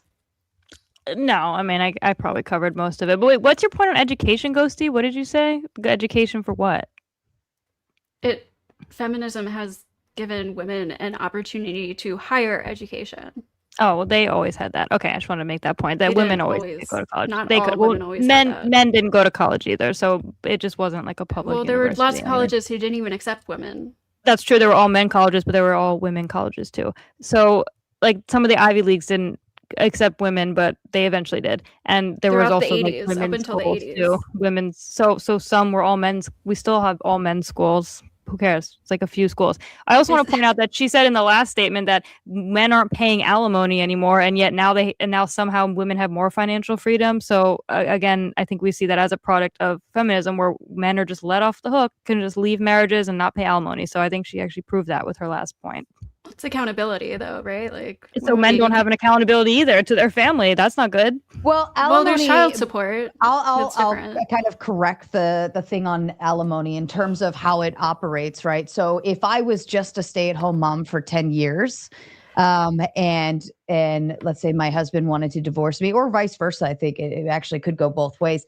If I still have to get back out into the job market in order to support myself, the courts, and this is not all states, but most, right? It can vary state by state, but alimony is meant to be a supplemental until I am able to establish career mode and getting the proper finances on my own.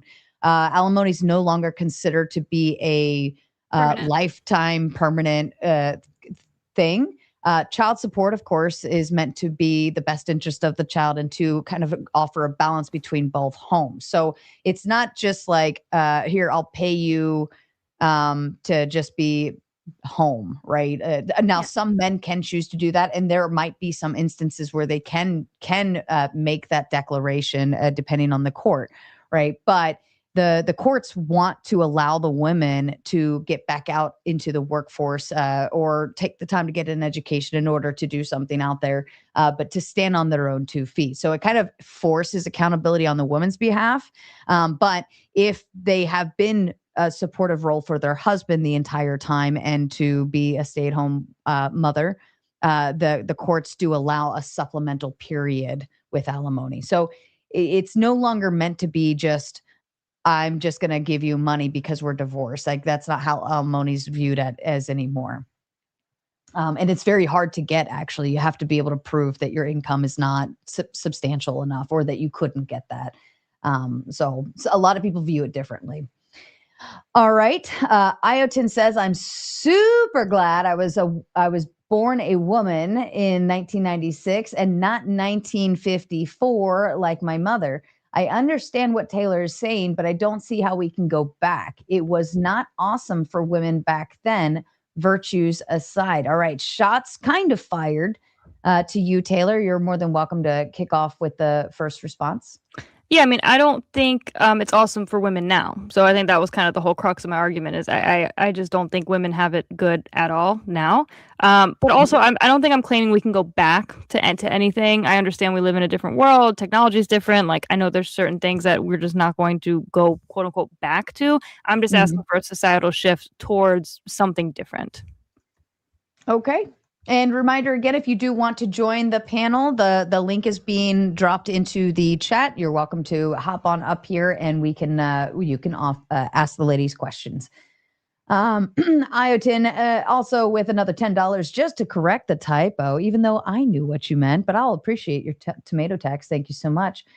Trib1 says, do you see any legit way? Oh, I'm sorry, Ghosty. Did I give you an opportunity to respond to this? I don't think I did. Oh, my apologies. Well, just real quickly, like anecdotally or whatever, my mom, she's 90 years old and she's extremely conservative, and she like told me the same thing. She was like, came up to me and she was just like, I want to let you know, like, you are so lucky to live in today, blah, blah, blah. Like, and she was a nurse throughout her entire, like, she had like a pretty good upbringing. Her parents came from Italy and everything. So they were immigrants and stuff, but like, she's super conservative, and she told me how lucky I am to be born today and all the like just a different like I'm able to be myself, basically is how she kind of explained it to me. Okay, that's fair. That is fair. Trib1 says, do you see any legit way for your worldview to exist, Taylor, or is it mostly hope coming from you? If possible, then what would be the steps from the government that would start the process? Win feminism. Taylor, do you have a response to that? Yeah, I mean, I think I kind of laid it out a little that I want to see a very effective like propaganda campaign the other way. I want the propaganda of pro-family, pro-children. The college isn't the default, so that's that. I mean, I think a little comes from the government propaganda, but in general, it's more a societal shift. But obviously, I'm interested in taking away no-fault divorce. I think that reducing the welfare state in general is a good thing. I think that it kind of encourages divorce and single motherhood in some cases, and we see that a lot of like 85% of single mothers or something are on some sort of welfare program. So they're still relying on somebody, they're just relying on government. So I think reducing those could help. But yeah, like no fault divorce, take that away for sure, among other things, like obviously take away abortion, things like that. I think to help shift the culture. Okay. All right. And Ghosty, do you have any response to this as well? I mean, Trib is pro-feminism, but in the world of the steps from the government to maybe continue feminism or maybe even restructure it or make it better? I'll just respond to like something Taylor said about like welfare and stuff. I don't know how getting rid of welfare would help children. Most of that is for children and poor people. So food stamps and all the like healthcare and stuff for poor people, that's all like from welfare programs. And so I think welfare mostly benefits children. Yeah. Okay. All right. That's fair. Texas Bully Mom says both. Have you looked into the pardon me. Have you looked into the parallel of when Child Protective Services was created and if it correlates with feminism and no-fault divorces? Ooh, that's a good question. Taylor? Oh, sorry. I have not, but it is interesting. And you can see a lot of overlap with like government inserting themselves into the school system. So really the state kind of wants to raise your kids. They want to control the public school system, things like that. So I wouldn't be surprised if there was a correlation between that, but I haven't looked into it specifically. Okay. Ghosty, any thoughts? I haven't looked into it either. I think that would be a good new kind of piece to tap into of like government programs that came out of feminism or directly from or so on and so forth, or when did it happen? That's a good one. All right. No more questions on the board there. I do have Duck and Spin hanging out backstage who want to come ask questions. If you are in the audience and you'd like to join to come ask either of the ladies questions or provide commentary to them, please feel free to hit the link in the chat. We'd love to have you up here. All right. Ladies, are you ready? Here we go.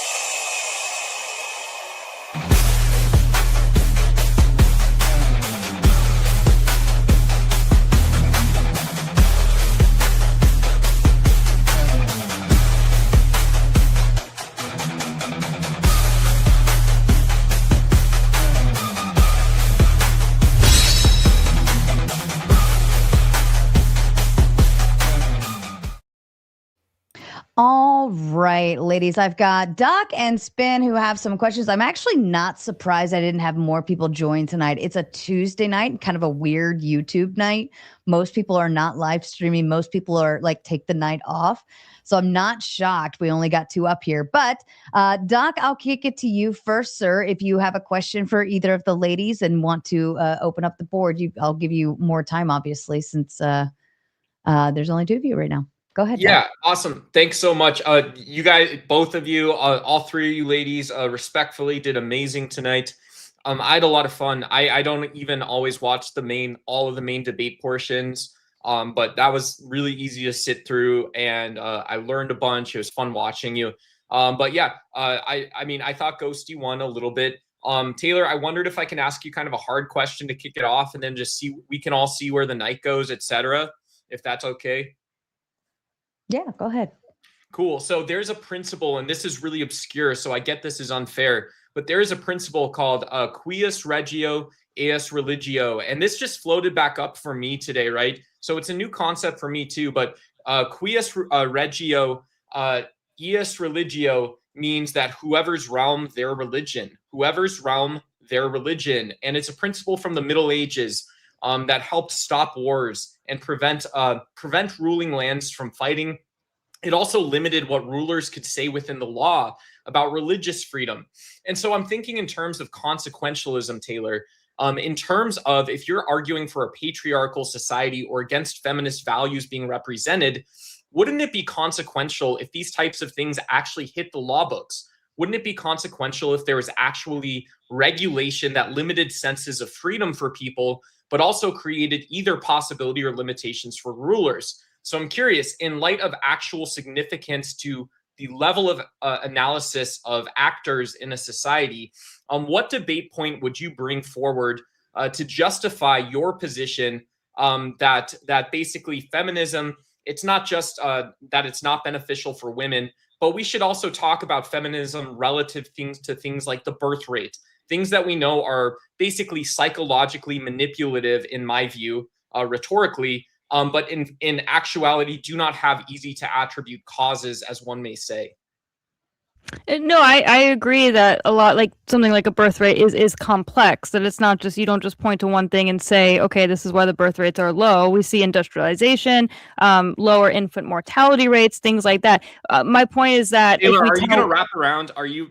Oh, Also, hold on. I Let don't her know if finish. this was Let her edited, finish her but thought, Are you going Doc. to wrap around to the actual question? Doc, I just want to make sure, because I asked. Doc, hold on and let her finish her Do thought. you want to give your question like in like the simplest terms? Are you talking about the consequences of enacting anti-feminist law and what that looks like in a consequentialist point of view? Okay, yeah. In 2026 speak, feminism is about presidential politics. It's also possibly about geopolitics, almost by necessity. It's also about what happens in your own household. So do you feel you are prepared to speak to the topic of feminism on that level, or are you even interested in discussing it like that?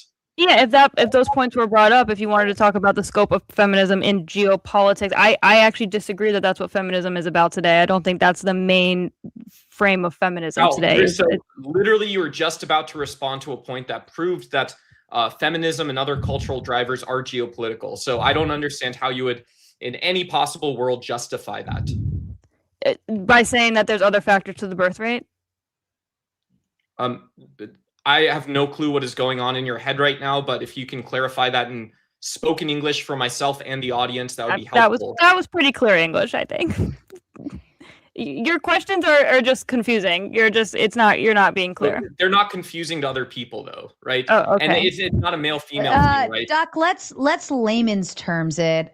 Pretend I'm 5 and ask me the question as if I was 5. That might help.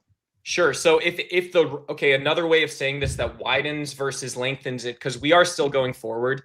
Also congratulations. But yeah, so if topics like feminism are not just can be cultural drivers, they can be familial values, they can also be policy related to economic, military, all types of things. Where would you put your debate tonight? The conversation that you had with Ghosty, where would you put your debate tonight in terms of importance, relevance, or real world reality? So the topic tonight was about feminism being good for women specifically. So if I'm looking at women's well-being specifically and within a specific culture, I'm talking about particularly Western feminism. That is what I'm interested in, is outcomes for women, outcomes for society as a whole within Western civilization. Right. Okay. So outcomes. Okay, so just women, but also women in Western civilization. Well, no, society. But if we're talking about the specific prompt was feminism is good for women. Okay, and so who do you think? Maybe a sidebar question. Who do you see as an authority on that topic that you've learned from? Many people. Anti-feminist. Nice. There's plenty of people in the debate space that are doing really good work on anti-feminist stuff. That's exactly right. Yeah. Thank you. All right. Thank you, Doc. Spin your question, please, sir. So I was. Oh, Why Uh-oh. do I hear an echo?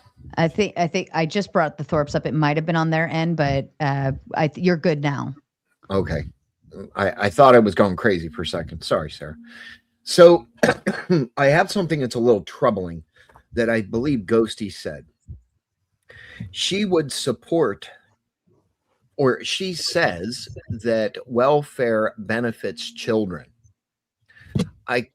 My question is, if they got rid of the welfare system or made it a little harder to obtain, would you agree that it would possibly get women to get off their lazy ass and go get a job or find other means of income?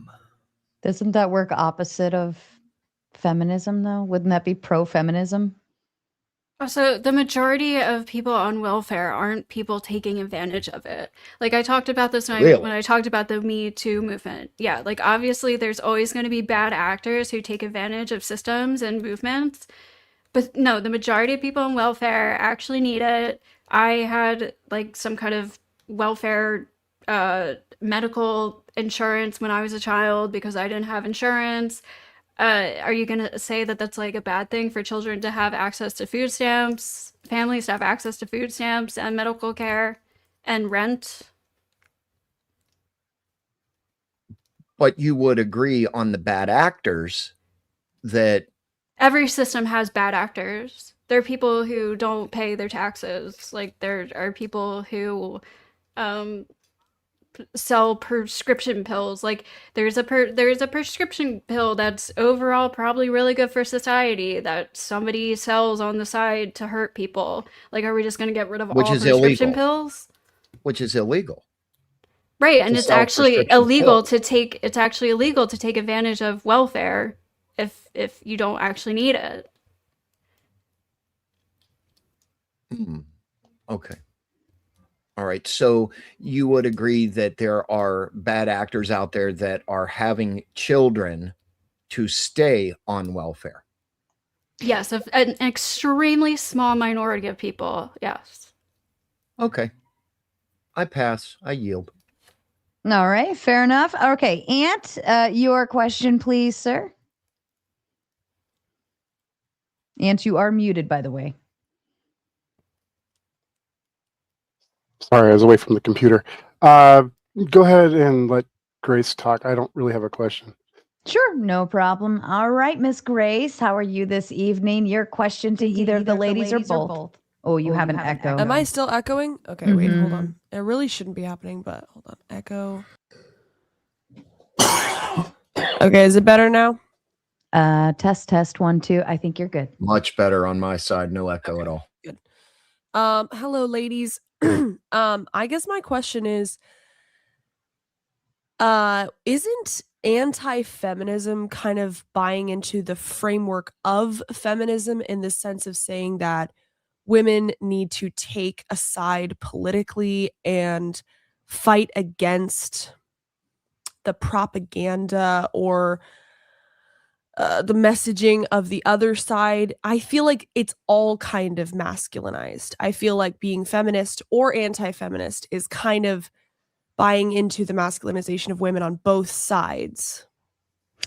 No, I think I can like kind of agree with that. I would say that like in order to get back the like feminization of women and the women's roles, like, yeah, maybe you have to like play the game and the rules of the game and kind of go on debates and talk about, you know, like fight for the norms or to get back to a certain, you know, feminist or anti-feminist.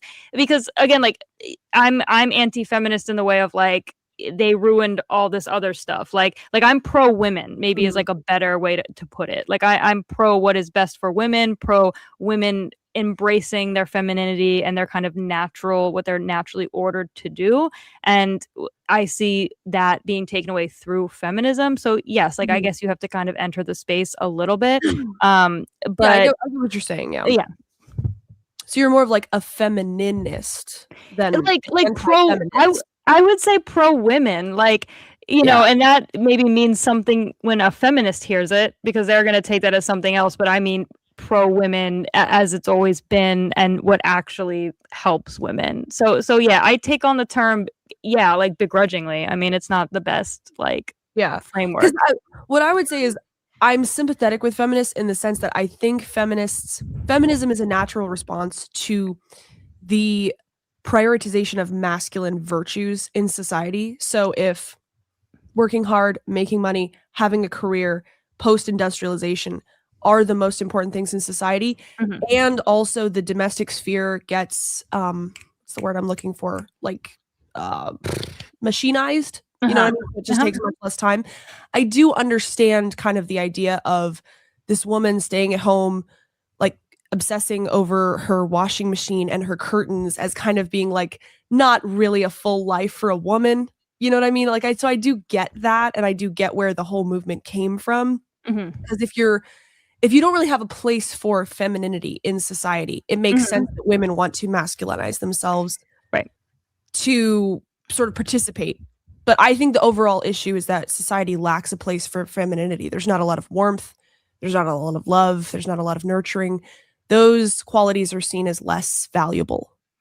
I can agree with you, but I would say that I think feminists have maybe been the ones to raise up the masculine role a lot, to say that, okay, well, women need to not just like be more like women, they need to be more like men. Like it seemed that the ultimate end was, we want what men have, we want to enter the spaces that men are in, not like, hey, let's make our spaces better, or let's, you know, like I was saying earlier in the debate, how women would lobby for the needs like of the community.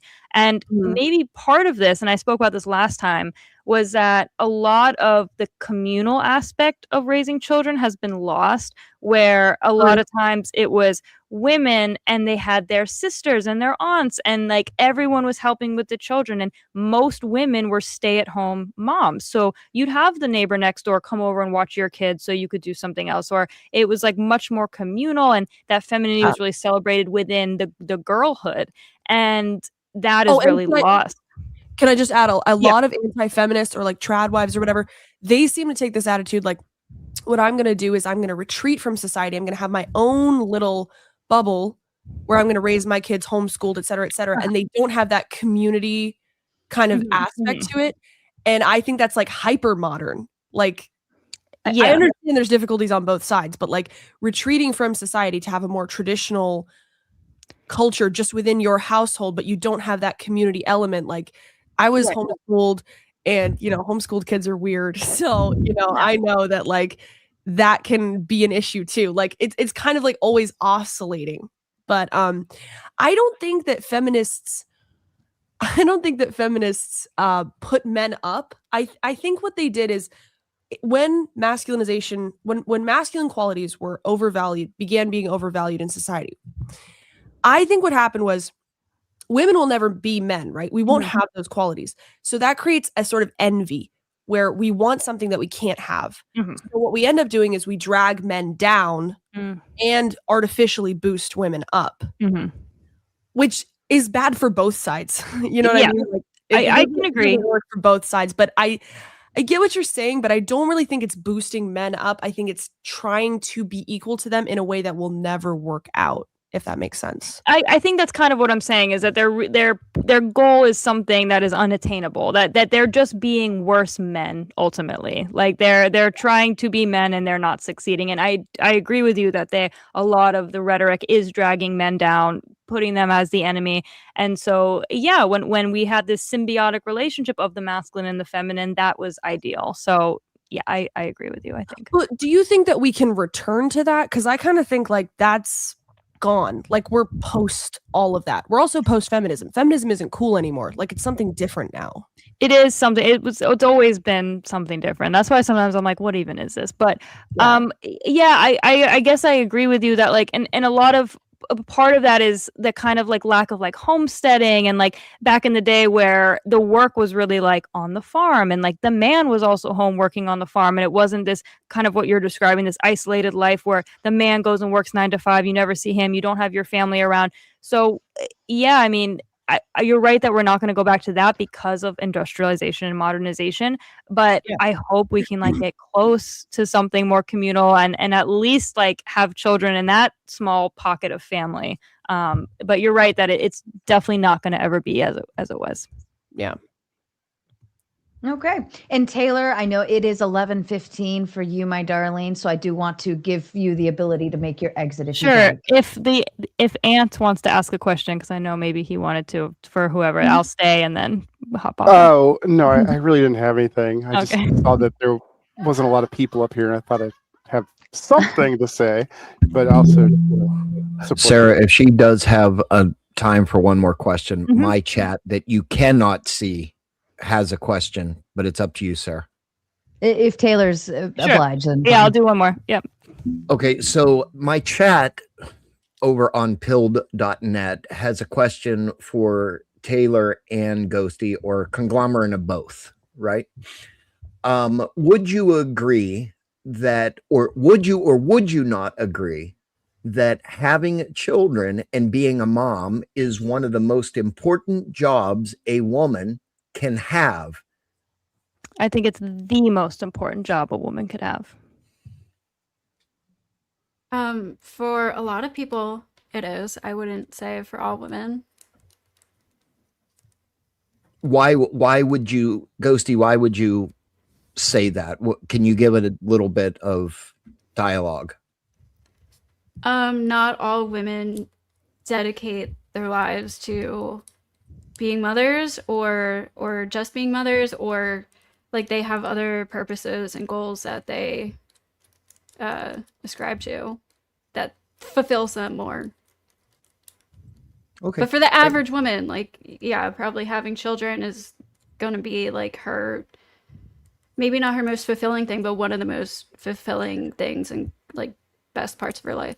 Ghosty, do you think people in general, men or women, fake it? Do you think sometimes they fake either being more fucking retarded or more or less competent regarding things like parenting and the whatnot? Yeah, What? of course. What? So how do they fix it, or where do they start fixing it right now? I don't know how to fix stupid people. If I knew the answer to that, like. Nice.